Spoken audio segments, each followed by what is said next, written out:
Thank you, Catherine. Thank you very much. Hello again, everybody.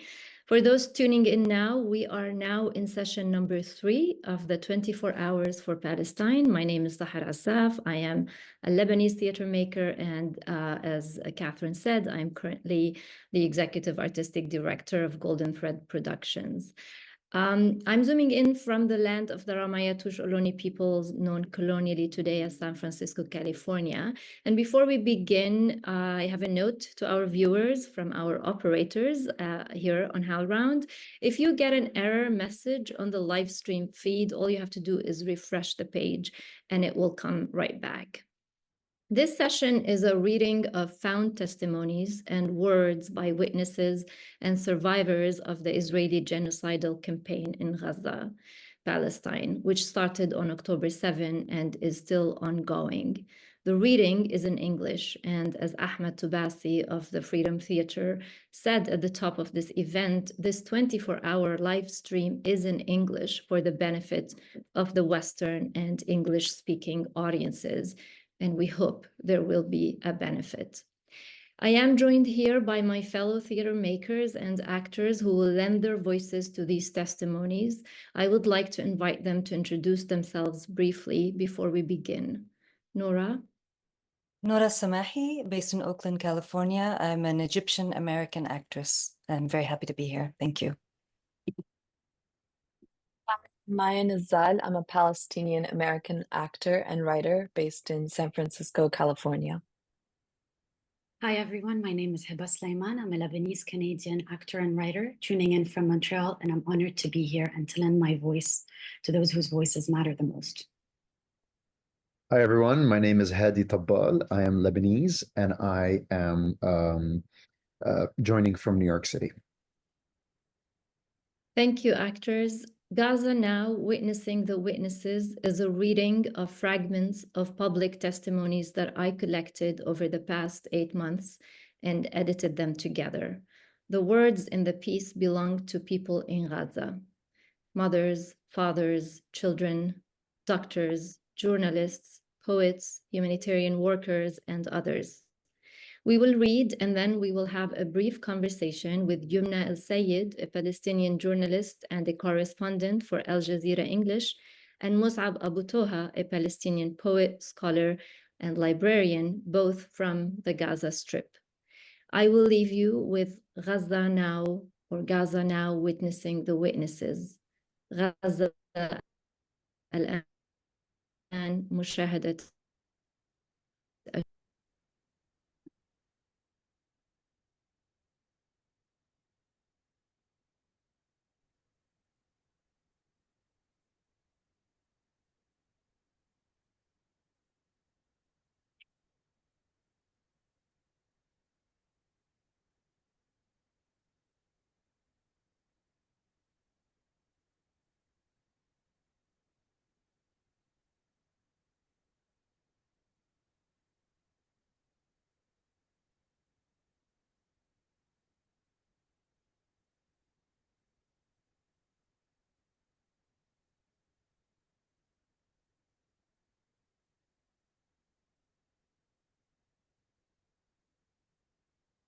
What is happening in Gaza is televised. It is on all your TV's screens to see.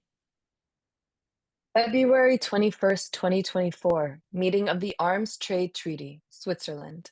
Neda Tarbush, daughter of Palestinian refugees from the 1948 Nakba, counselor to the Permanent Observer Mission of the State of Palestine to the United Nations in Geneva, speaks.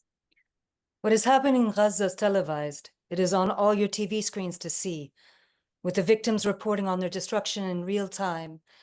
When the history books are written, when all is said and done, no one will be able to say they didn't know.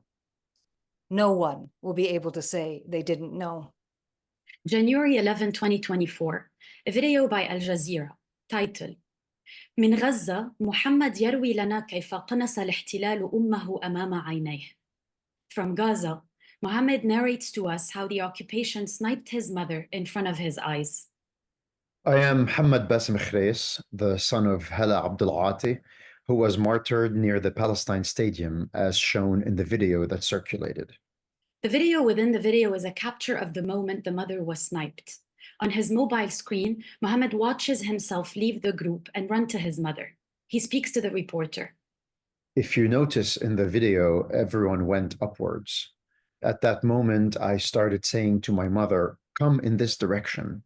Suddenly, she fell to the ground. I saw the scene and couldn't understand. Taim was holding her hand. I saw the scene and was shocked and frozen for 2 seconds. And then I started running toward her. People ran away. I went to my mother. Mohammed speaks to Al Jazeera with Taim sitting on his lap. Taim is looking down throughout the interview. He looks up when the reporter asks, "Where did Taim go at that moment?" No one knew where he went until our relatives called us and told us that he is with them.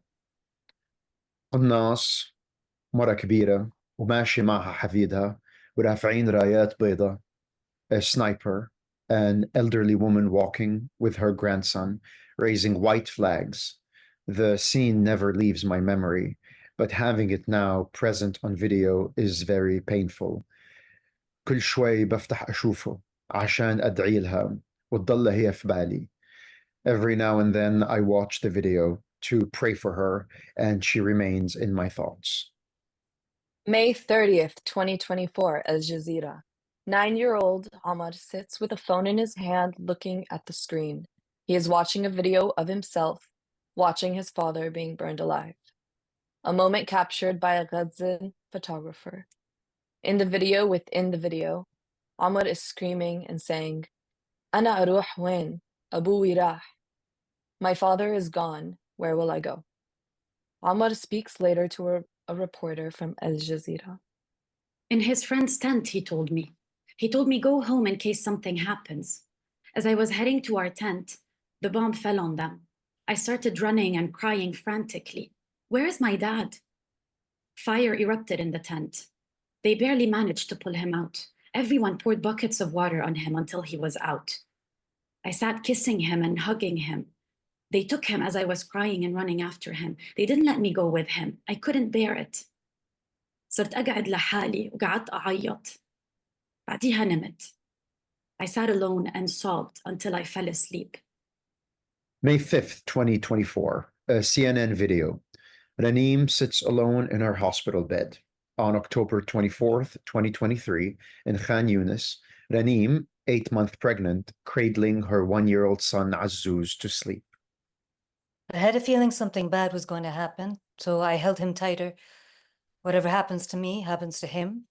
You don't feel the strike itself. You just open your eyes and you are under the rubble. I woke up screaming. I was feeling around to find my son. Suddenly, my mother-in-law came screaming, "Azuz!" She found him over my belly. She picked him up. His body was in her hands, and his head dropped onto my belly. When Raneem got to the hospital, her baby girl was delivered by C-section.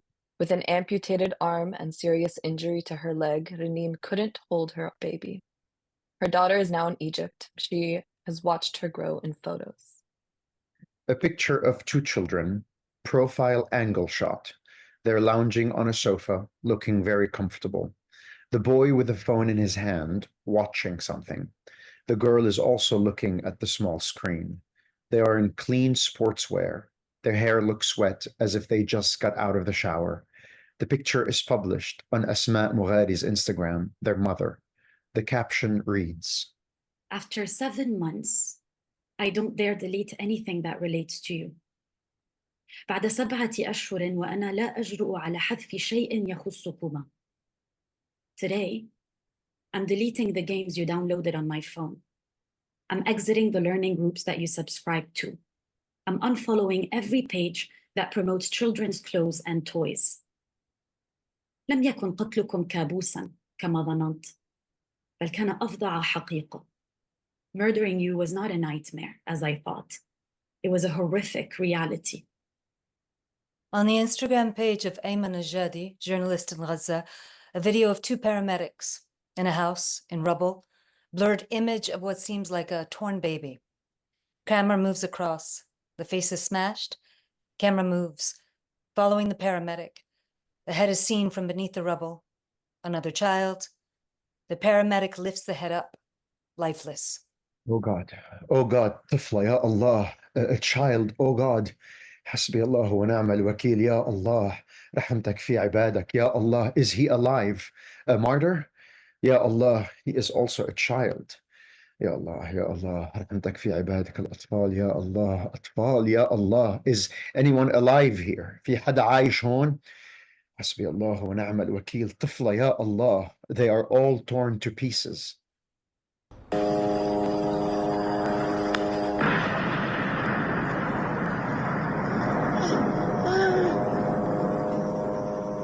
This sound is from a video shot by a parent of a sleeping child in a tent, about 2 years old. Repeatedly woken up by the sounds of bombing, he looks around, falls back into sleep, and wakes up again and again. May 22nd, 2024. Ali Jadallah, a Ghazan photographer, publishes an image on his Instagram. It's a close-up on a newborn held by two hands in blue gloves, the body covered in blood and dirt, lifeless. Ali's caption reads, The bodies of the deceased Palestinians were transferred to the morgue of Al-Aqsa Martyrs Hospital in the city, where an unborn baby who was injured in the head while still in its mother's womb was also seen. January 11th, 2024. Deborah Harrington, an obstetrician who has been working at Al-Aqsa Martyrs Hospital in Deir al-Balah with the British charity Medical Aid for Palestinians, speaks to BBC News. A child came in alive, literally burnt to the bone. Their hands were contracting, their face was just charcoal, and they were alive and talking, and we had no morphine. Dr. Muhammad Sobah, an emergency room physician from California, spent 5 weeks volunteering and administering at a field hospital in Rafah in southern Gaza. During his time in Gaza, he kept a video diary. This is day 8 in Gaza. The past 24 hours were the most difficult, busiest times here in the hospital. Last night, we got note that a guest house in a safe zone was bombed, 2 confirmed killed, and the rest would be coming to us. Many of these calls are nerve-wracking because you don't really know what's coming in, but luckily we have been able to develop some streamlined protocol to manage these mass casualty incidents. When they arrived, it was pretty gruesome, the level of burns to the face, to the hands, 3rd-degree burns. I think one of the weirdest, I wouldn't say weirdest, the scene or sight that really hit the heart was a mother who had been burned and her baby was burned and she was trying to nurse him, to console him. Kind of went on probably till 1 a.m. till it calmed down some. Dr. Aliya Qattan, an anesthesiologist and specialist in critical care, one of at least 22 American physicians trapped in Gaza in May after an Israeli military offensive in Rafah shuttered the city's critical border crossing to Egypt. Today was the most memorable case. I went to the ER to help out with some traumas that came in. Lying on the stretcher was a boy, the exact size of my 4-year-old. Baby hands becoming toddler hands. He was a victim of a bomb in Rafah. His body was over 75% burned, and his eyebrows were singed off. His hair smelled of burns, and his eyes were lined with black eyeliner from burn lids. Despite his injuries, he was still so beautiful. He lay there in pain, mourning, and we were finally able to unwrap his wounds. An ultrasound showed a shattered spleen and crushed lungs. We did not have the resources to save him, and with the high percentage of burns all over his body, his mortality was low to start.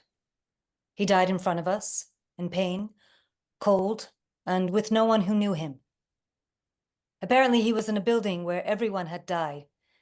He came with his older sister on the stretcher next to him, who had crush injuries to her limbs. There's an acronym used in Gaza, WCNSF, Wounded Child with No Surviving Family. As of February 27, 2024, UNICEF estimates that at least 17,000 children in the Gaza Strip fall under that category. An image of a child, perhaps on a hospital bed. She must be 10 months old, maybe a year. She has 3 small teeth on the lower jaw. She has her right index finger in her mouth, crying, perhaps screaming. Her face is covered with tears. She's wearing a light green shirt, dirty. She's wearing a classic ball toddler earring. Behind her, another child, lying dead. Body covered in a gray cloth, blood dripping on the left side of her face. She sustained an injury in her head. Or is it a bullet? The white sheet underneath her is stained with blood. They have matching earrings. Ghazan photographer Bilal Khalid captions the image. One of them screams, and the other is silent forever. April 12th, 2024. Al Jazeera English correspondent in Gaza, Youmna El Sayed, speaks with Middle East eye, recollecting the moment when an 11-year-old Palestinian child brought his deceased baby brother, Ahmed, to a hospital in Khan Yunis. This little boy, he comes out of the ambulance. He is carrying a blue bag, a blue backpack right here, hanging here on his chest.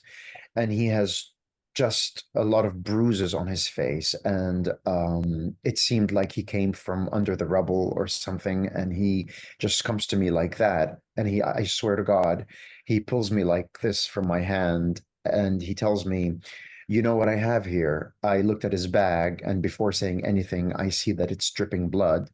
So I was afraid. He wanted to open the backpack, and I did this. I put my hand like this. I didn't want him to open the backpack, and I asked him, what do you have here? He told me in Arabic, أخوي الصغير Ahmed, my little brother Ahmed.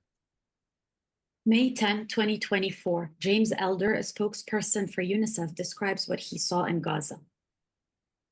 There's the smell of children's burning flesh on a bus as it came down from Shifa, because it took 3 days for a bus to be allowed to go 20 miles. There's the sight of children with just unspeakable wounds of war. The burns, the shrapnel designed to rip through concrete, what it does to a child, the broken bones. It's also just the silence. Last month when I was last there, sitting in tents with children who've either had their whole family wiped out, whole family, mom, dad, sisters, grandparent, I didn't think I'd ever say that sentence. And now it's becoming normalized, almost just their silence. So we are in uncharted territory for the trauma of these children. You can't pay off me. Politicians who serve by any means. APAC, Kufi, and all the companies. You see, we sell beer around the land of the free, but this generation here is about to cut the string. Eileen from northern Gaza, documenting life in the north, approaches a group of children. 6 boys and 1 girl, all hovered over a mobile screen, watching something very intensely. They are standing on a completely destroyed block. قاعدين عم تسمعوا. Macmore. إيش الأغنية اللي بتسمعوها؟ Macmore. لمين هو غناها؟ For the girl named Hind. What would you like to tell him? At first, we thought that no one was standing with us, but it turned out that he was sharing our stories. And cause I would very much like to thank Uncle Macmore for helping and support us. And I would like to thank him very much. I am Yazan from Northern Gaza, and I like to thank him very much. On January 29th, 2024, 6-year-old Hind Rajab spent 3 hours on the phone with Palestinian emergency services and 12 hours with her mother crying for help, stranded in a car under Israeli fire in Gaza. All members of her family are believed to have been killed before her, leaving her terrified in the car with the dead bodies of her loved ones. On January 31st, all contact has been lost with Hind and with the ambulance crew sent to rescue her in North Gaza. On February 10th, 12 days later, she was found dead. A few meters away, the ambulance sent to rescue Hind was burnt out with the remains of 2 medics inside.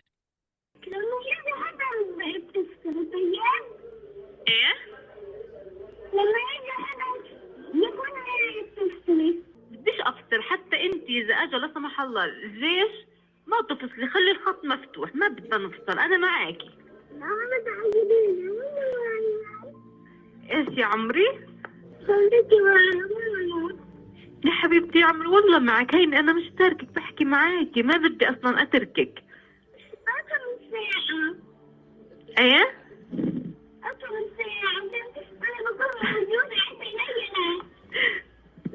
ايش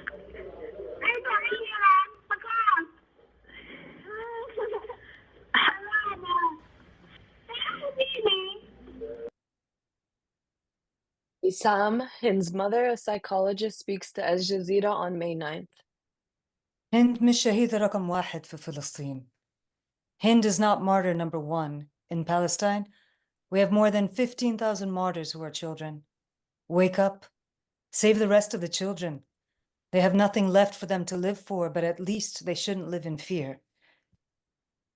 On June 21st, 2024, a forensic investigation was published revealing that the car in which Hind was killed had been hit with 355 bullets, fired at a range of 750 to 900 rounds per minute. Fault Lines, documentary television program broadcast on Al Jazeera English, worked with journalists in Gaza to profile 3 families as they try to survive the war. Hind's family is one of them. In the documentary, The Night Won't End, Biden's War on Gaza, Hind's mother speaks. I told her gently, Hind, are you injured? Yes, I've been shot in my upper arms, my back, and my foot. So your foot is bleeding? My foot, arm, and back are bleeding. The phone call with Hind continued, but her voice started to get fainter. At this moment, they were telling her, Hanud, why aren't you speaking? She said, I'm not speaking because my mouth is bleeding. She told her, wipe it with your hand and then tell me if you're still bleeding. She told her, I don't want to get my shirt dirty, so I don't trouble my mom. قلت لها معلش يا ماما امسحي وانا بدي اغسلك يا حبيبتي. She agreed. She wiped with her sleeve and the voice disappeared. It was exactly 7 p.m. The voice disappeared completely. I couldn't get to my daughter. It's difficult. It's so difficult. It is the most difficult feeling in the world to hear my daughter ask me to go get her when I can't reach her. My sweetheart, I swear I couldn't reach you. Forgive me. Forgive me, sweetheart. I couldn't reach Hind. A picture on the Instagram account of Mosab Toha's cake, a small body in a shroud. On it, it's written, الشهيدة ألما مهند's cake, 12 عام, 13th of November 2023. The caption reads, تم انتشال جثمان ألما بنتي 12 عام اليوم من تحت الأنقاض بعد مرور 180 يوم على مجزرة آل سكيك حي الرمال. Today, the body of my daughter Alma was pulled from underneath the rubble after 180 days since the massacre of Al Skeik family in the Rimal neighborhood. Hasbi Allah wa ni'mal wakil. Alma is my soul, my princess, my queen, and my child. Outstanding, polite, pampered. Today, it's her birthday. She was born on May 8th, 2012, and the day she is buried is May 8th, 2024. I celebrated her as I was moving her body from underneath the rubble to the grave. A social media post by a Gazan citizen, M.R. Murtaja. انت عارف شو يعني تسمع صوت ناس تحت الركام وتلف ظهرك وتمشي لأنه مستحيل توصل لهم؟ Do you know what it means to hear people's voices under the rubble and turn your back and walk because it is impossible to reach them?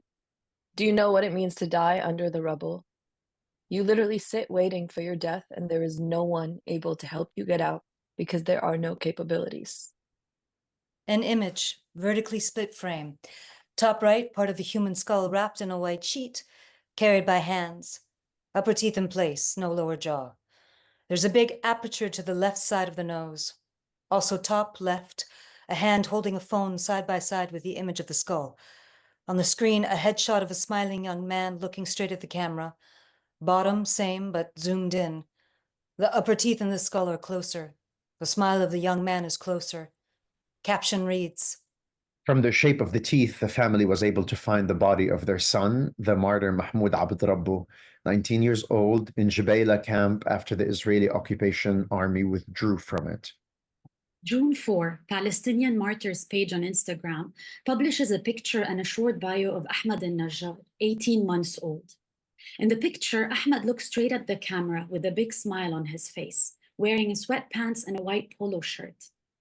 Ahmad became known to the world on May 27, when his dad held his body up to the camera, headless, after the Israeli bombing of tents of displaced Palestinians living near the UNRWA, the United Nations Relief and Works Agency for Palestine refugees warehouses in Rafah. Ahmed al-Najjar was the youngest of his family. He was spoiled by his parents and siblings. His family was displaced many times until they reached Rafah, the safe place. Ahmed was killed along with his 3 siblings when Israeli forces bombed their tent. Please remember Ahmed as the beautiful boy he was. On July 18, 2024, Amy Goodman from Democracy Now! Reports. Muhammad Bahar, a 24-year-old man from Gaza City. Bahar's mother says her son, who had Down syndrome, was separated from his family and mauled by a combat dog that Israeli soldiers unleashed on Bahar as he cried out, "Khalas ya habibi." Khalas ya habibi, meaning enough, my love. Muhammad Bahar's mother says he was nonverbal, and these were the only words his family had ever heard him speak. According to his family members, as he tried to calm the dog, but that did not work, Muhammad stopped resisting and his arm began bleeding. The Israeli army ordered the woman and children to leave for the west of Gaza City, and they left Muhammad Bahar to die alone. Mosab Abu Toha, Gazan poet, writes commenting on Nusayrat camp massacre, when a group of the Israeli army, aided by the US and Britain, infiltrated Nusayrat disguised as humanitarian relief workers and used humanitarian aid trucks to release 4 Israeli captives, while they killed more than 240 Palestinians and wounded 400. And no one mentions the massacre today. The intestines protruding from the body of a boy in the street, the scalp dangling from the head of a girl in a hospital, the legless old man with his damaged bike next to him, the car on fire with the young man burning, no one could approach because the tank is prepared to strike another match. And no one mentioned the massacre the other day. The 2 eyes out of their sockets, the skeleton on which only a t-shirt could remain. It's how a brother could tell the name. I continue to ask, how could the cloth remain but not the flesh? And no one will mention us tomorrow. According to the International Federation of Journalists, and as of July 16, 2024, at least 117 Palestinian journalists and media workers have been killed. Several have been injured, and others are missing during the war in Gaza. One of them is Ayat Khadura, who worked as a freelance broadcast journalist and online podcast presenter. She was reportedly killed at home in an airstrike in Beit Lahya, northern Gaza, on the 20th of November 2023. Before her death, Ayat asked, امتين رح تخلص هاي الحرب؟ ومين رح يضل يحكي للناس شو صار فينا؟ شو إحنا عشنا؟ شو شفنا؟ Who will be left to tell the world what happened to us, what we lived through, and what we saw? Today, July 20th, 2024, is day 287 of the Israeli genocide in Gaza. It's been 9 months, 13 days. As of July 15th, at least 39,159 Palestinians have been killed in Gaza. 15,000 of them children, more than 85,523 people injured, more than 10,000 missing.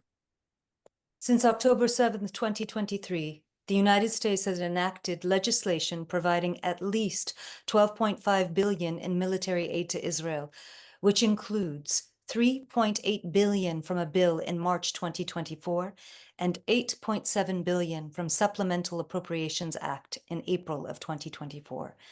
Nearly all U.S. aid to Israel goes to support Israel's military, the most advanced in the region.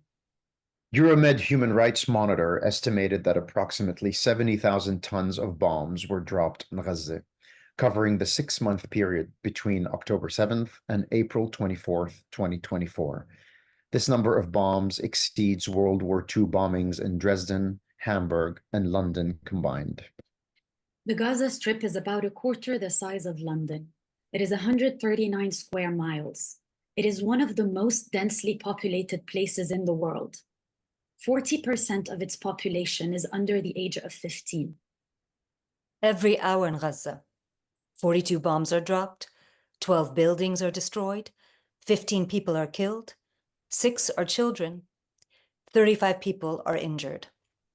According to many activists, researchers, and most recently The Lancet, a weekly peer-reviewed general medical journal, it is not implausible to estimate that up to 186,000 or even more deaths could be the result of this genocide.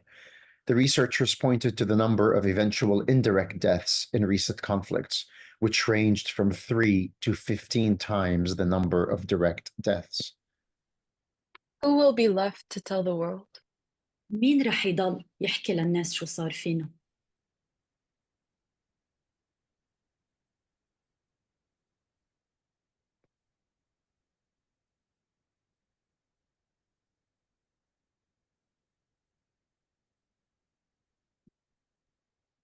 Thank you, actor. For those who are for Palestine, Gaza Now Witnessing the Witnesses. Please allow me to introduce our guest speakers who just joined us for the conversation part of this session. Youmna El Sayed. Youmna is an Egyptian Palestinian award-winning journalist from the Gaza Strip in Palestine, and now she is joining us from Egypt. Before becoming a correspondent for Al Jazeera English, she worked as a freelance journalist for various international news outlets, including TRT Digital, TRT World, RT, and the AP. Her journalistic work aims to raise awareness on the suffering and the resilience of the Palestinian people under the Israeli occupation and siege. I'm also very honored to be joined today with Mosab Abu Toha. Mosab is a Palestinian poet, short story writer, and essayist from Gaza, Palestine. His first collection of poetry, Things You May Find Hidden in My Ear, was a finalist for the National Book Critics Circle Award for Poetry, and it won the Palestine Book Award, the American Book Award, and the Walcott Poetry Prize. Abu Toha is also the founder of the Edward Said Library in Gaza, which he hopes to rebuild. He recently won an Overseas Press Club award for his Letter from Gaza column for The New Yorker. I'm very honored to, as I said, to be sharing this virtual room with you, Youmna and Mosab, and all the actors. I wish I was meeting you, Youmna and Mosab, in better times, but I believe it's important to be here together today. I want to begin by asking you both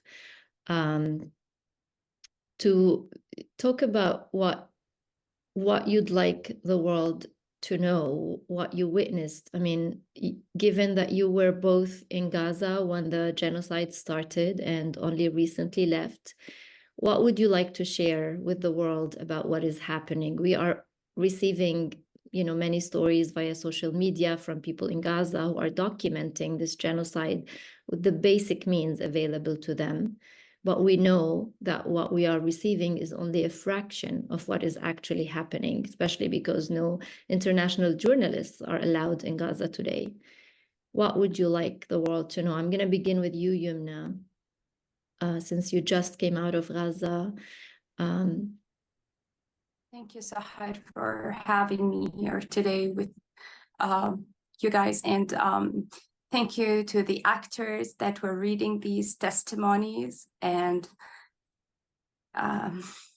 despite living these moments day by day, it was incredibly difficult to hear them out again, because being out of Gaza doesn't mean that we have forgotten anything, especially that this genocide is ongoing very brutally, very viciously every single day. So the pain keeps on rolling every single day, even greater, worse. Every day is worse than the day before. I think that after over 9 months, the entire world must be calling out for the end of this genocide. With everything that the people of the world are seeing, with all this documenting that the Palestinian people themselves are documenting about their own lives, about their own families, their own homes, their own streets, their own people, despite the difficulty of that act itself, we're still doing it because this is our only hope, that people would stand out and say, end this genocide. But how we see it is that the power of the government supporting Israel in its genocide, the enormous support, the weaponizing of Israel towards unarmed civilians who are under siege, who are deprived of their least legitimate necessities of life, water, food, energy, and the very ridiculous allegations and claims that Israel continues to parrot from official to another official, saying that it has the right to self-defense, it has the right to, that this is a war against Palestinian fighters, while the entire world for itself, by evidence, by facts, sees that this is just a bunch of lies, a bunch of claims and allegations, with all evidence showing the complete opposite of all these allegations. We need the world, the free world, that abides to international law, that believes in international law, in conventions, in UN conventions, that these international laws and conventions that were designed to protect the world, to put the world in justice, in order, and to implement justice among all countries of the world.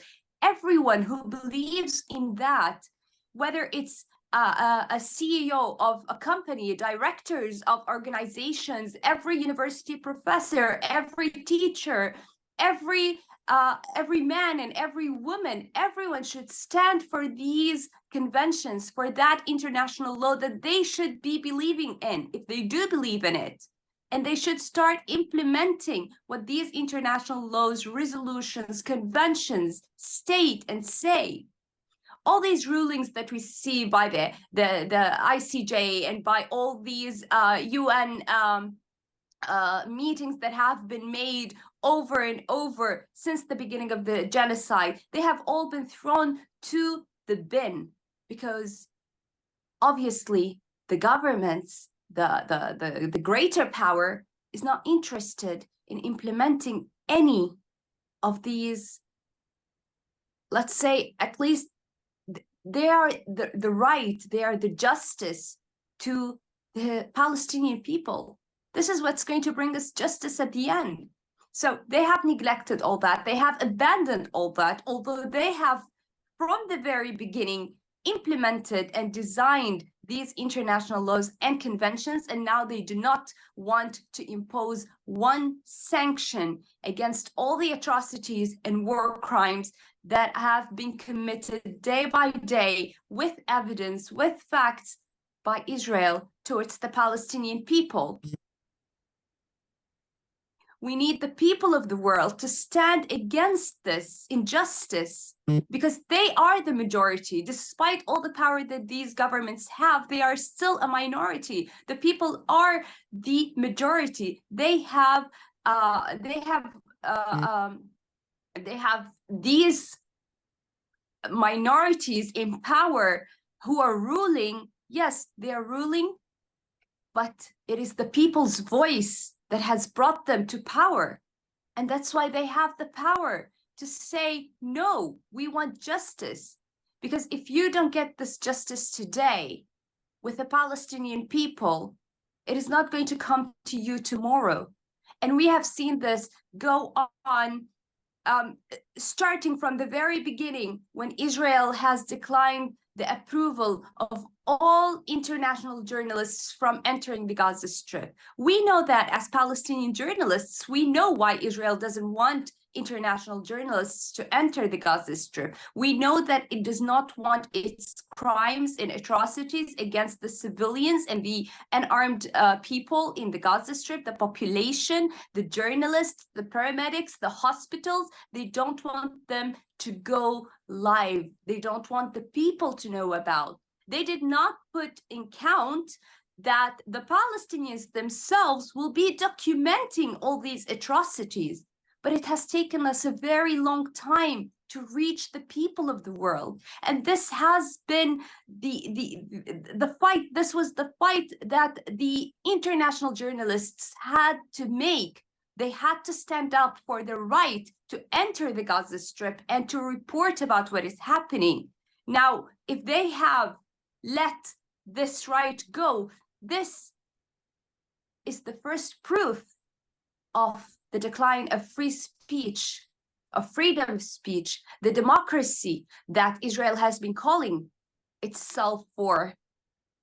Why isn't all this being outspoken now?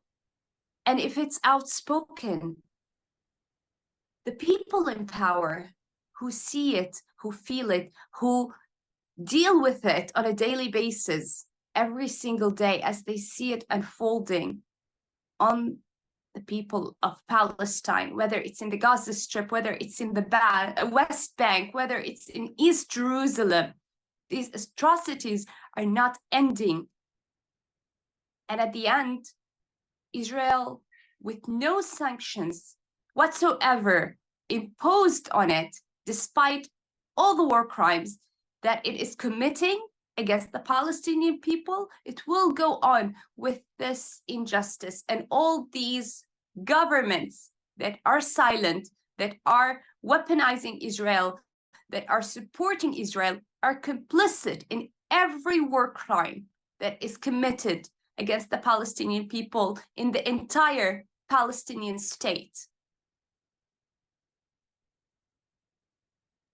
Thank you, Youmna. Your rage and every word you said is heard, and I wish by us here, of course, and I wish it will reach the ears of those who have the power to do something about it. Mosab, I want to turn to you and ask you the same question. You've been in Gaza at the beginning of this genocide, and you were able to leave with your family to Egypt first, and now you're in the US. What did you witness, and what would you like the world to know? Thank you so much, Sahar. Thank you so much to the organizers of this very important event. First, I would like also to thank the actors for such a touching and poignant performance. I witnessed everything they recited to us. I lived every moment. I'm just as 2 other million people in Gaza. I survived death. I was kidnapped by the Israeli army as I was leaving North Gaza with my wife and kids. I was taken away from my kids and wife. I was taken inside Israel. I was blindfolded and handcuffed for about 3 days. In one of my posts, I said, I do not wish to be a number. And I was taken along with other 200 people from the Salah ad-Din street, through the checkpoint that the Israeli soldiers established there. I was about to be a number without any name. I was given even a number after they took me. They stuck some kind of plastic band around my wrist in blue, and then there was another one in white, and I was a number there. But if it wasn't for the international outcry after I was kidnapped by the army, I was named after they learned, after my friends and many other, readers and other poets and other journalists, learned about my kidnapping. I started to become a name. They started to say Mosab Abu Toha. And there are just hundreds of thousands of people inside Gaza and in the West Bank and East Jerusalem who are either kidnapped by the army, and I can mention a lot of names here of doctors and journalists and activists and fathers and mothers who were taken either from inside the school shelters where they were staying with their families, or from the hospitals where they were working, or from their cars as they were trying to evacuate.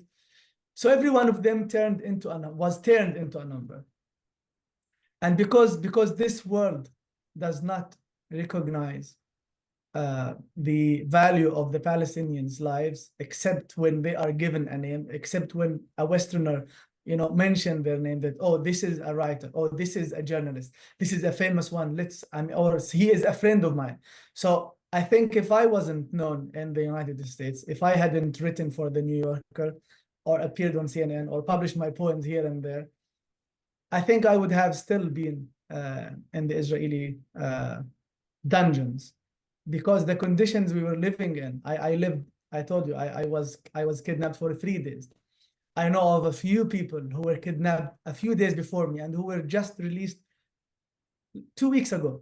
So 8 months or 9 months in the Israeli dungeons without any water, without any hygiene system. I remember myself going to the toilet 2 times during the 3 days. There was no water. There was no toilet paper even to clean. It was very humiliating. They only poured a few drops of water into our mouths, and they gave us as little as a crumb of bread to eat. So I don't want, I mean, maybe to spend all my time, because it's very short here on this discussion, but I want to reiterate the cruelty of this world, as Youmna put it very well.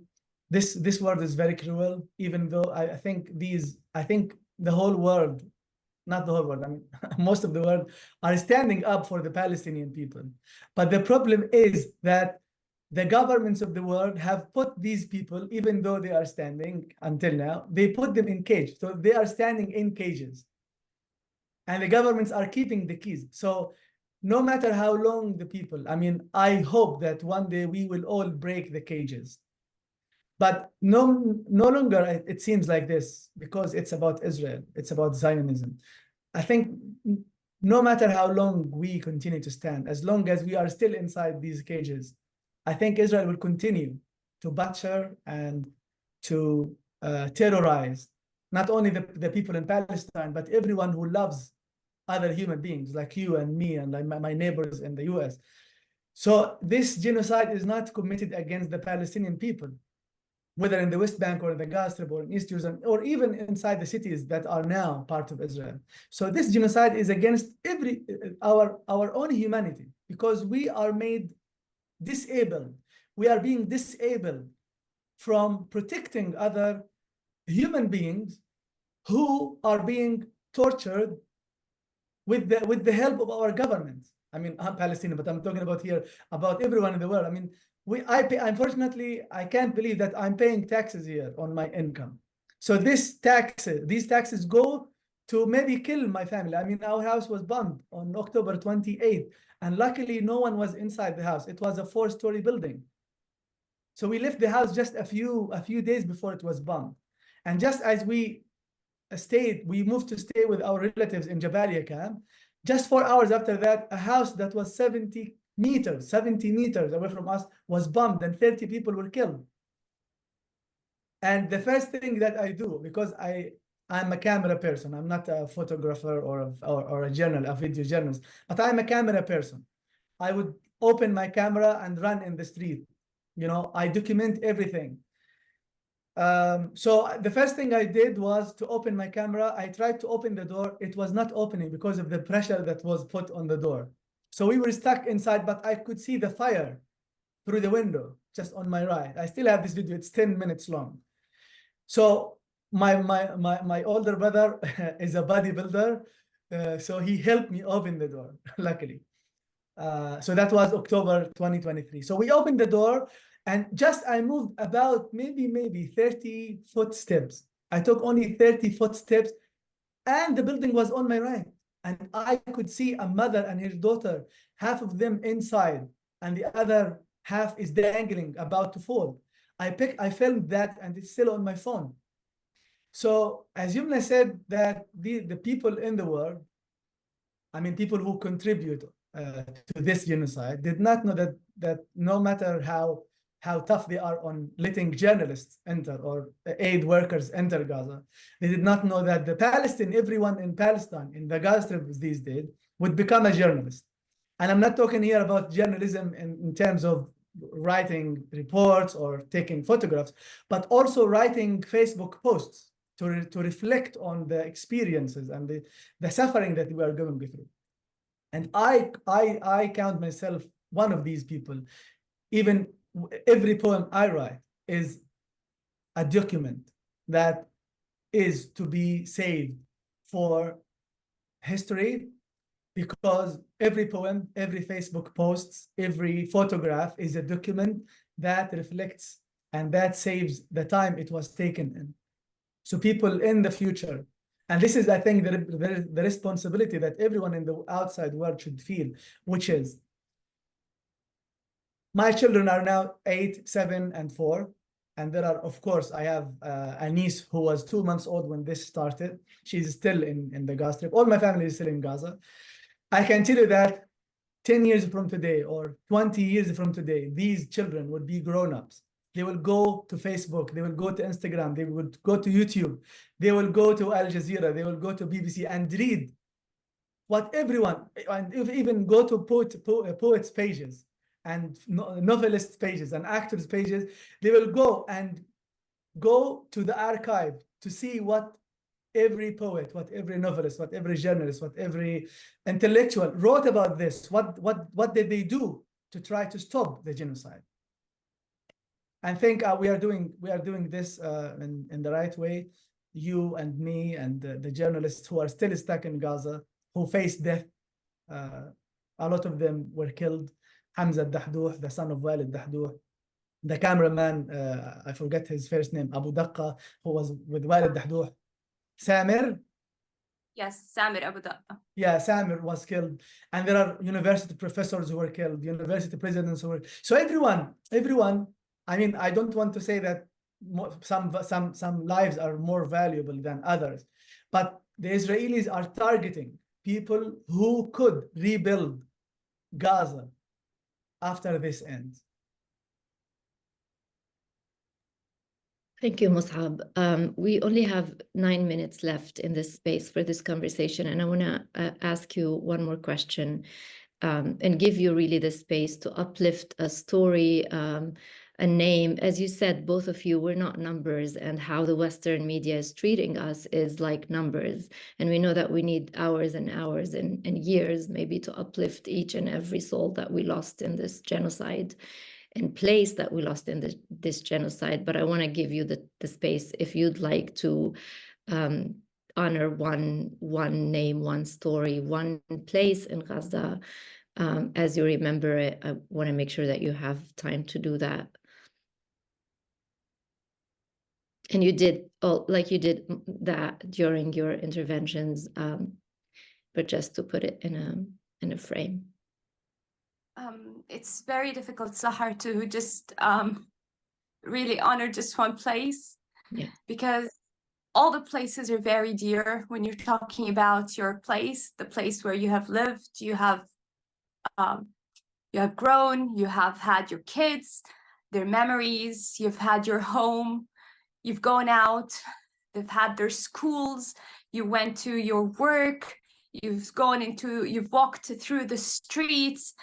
The Gaza, by the way, was under siege for the past 17 years, a complete Israeli siege.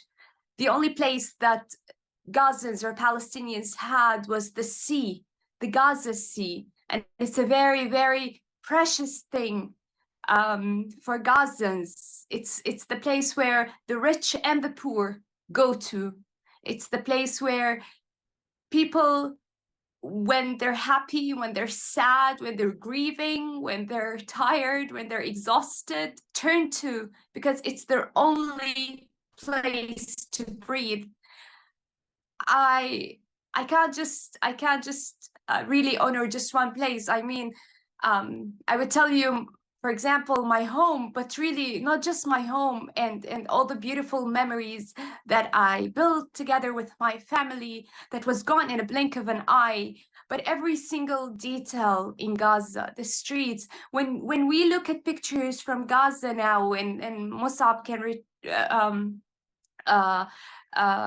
can also, of course, confirm this, he will tell you that we don't know the neighborhoods anymore. We try to look for something that looks a little bit familiar, or looks a little bit that looked like it was before somehow to know what the name of this neighborhood is, where the location of this neighborhood is. Everything has been completely destroyed. But the last thing that I want to say, Sahar, is this injustice is ongoing, it's continuing, it's systematic, it's implemented on the Palestinian people, not just in the Palestinian lands, not just in the Gaza Strip, in the West Bank, in East Jerusalem, but also on the Palestinians who are in exile now, who had to pay to save their own lives. They had to pay to get out of Gaza. They lost their homes, they lost their properties, they lost their money, they lost all their belongings. I am one of the people who came out with my family with just the clothes that I was wearing because I had lost everything. I expect Mosab to have the same, and so many other families as well. And despite all that, we had to pay to save our lives. And now we live in exile with no rights. So this is a systematic injustice that is being implemented on the Palestinian people, whether inside Palestine or outside Palestine. And the world must help us end this injustice. Thank you I for your can, voice, Youmna. Mosab? yeah, I can just say the same thing as Omnia did, which is that Gaza has been under siege for at least 17 years. It has been under occupation since before 1948. So the occupation is one thing and the siege is another thing. The thing that makes it difficult for Gaza these days is that even after this genocide ends, it will be even difficult for us to rebuild what was destroyed, because even before the genocide, barely anything could enter Gaza to reconstruct the houses. I mean, in 2014, our house was partially damaged by an Israeli airstrike, and we had to patch it like a piece of worn out cloth. I mean, we had to fix it because the winter was very harsh. So, I mean, a wall, we could barely fix a wall. And now with the destruction of about 75% of the Gaza Strip, we're not talking here about the destruction of houses. We are talking about the destruction of the infrastructure. I said at one point that it's not only are the streets unable to recognize the houses that were adjacent to them, but even the houses themselves couldn't recognize the streets because these streets are no longer streets. To wrap up on my part, two things that I would honor in this event. The first one is, many of you know, Rifat Al-Arair. He could have been one of us here talking about the genocide. I have so many other friends. I can't name all of them, but Rifat was a good example of a friend. And a place that I miss, that I want to honor, is Beit Lahia, where I grew up in the last 20-something years. So I was born in a refugee camp called Ashati refugee camp, beach refugee camp. But we moved to Beit Lahia when I was 8. So Beit Lahia is known for its gold, for its red gold, which is strawberries. And the reason I say strawberries here is that Rifat loved strawberries. And I just learned today about a moon that's called Strawberry Moon. And it's something to celebrate harvest time. And I posted on my Instagram saying that let's call this the moon of the strawberry, the freedom farmers, the moon of freedom farmers, which is something, you know, I find very symbolic because it's about strawberry. Thank you. Thank you so much, Rifat. Bless Rifat. Thank you, Rifat, of course. And it's appropriate to end this session with Rifat's words. We live on. Despite everything, we live on. Mosab Abu Toha, Youmna El Sayed, thank you so much for your voices and for your power and courage, and your resilience is just so inspiring. And the message I'm taking from this session is that we need to continue to build solidarity because we are the majority, as you both said. And I want to thank also the actors. Thank you so much for your hearts and your voices. Hadi, Tabbal, Nora, Samahy, Hiba, Sleiman, and Maya, Nazzal. I appreciate you also very much. We're going to continue with 24 Hours for Palestine. And we're going to continue with more testimonies from Palestine. I'm going to introduce Kate Morhini, the next moderator. Kate is an artistic producer at North Theatre, and she's going to be moderating and facilitating the next session, which is entitled The Revolution's Promise, a reading of excerpts from The Revolution's Promise, a collection of testimonies from artists across Palestine. Thank you, everyone. And Kate, take it over.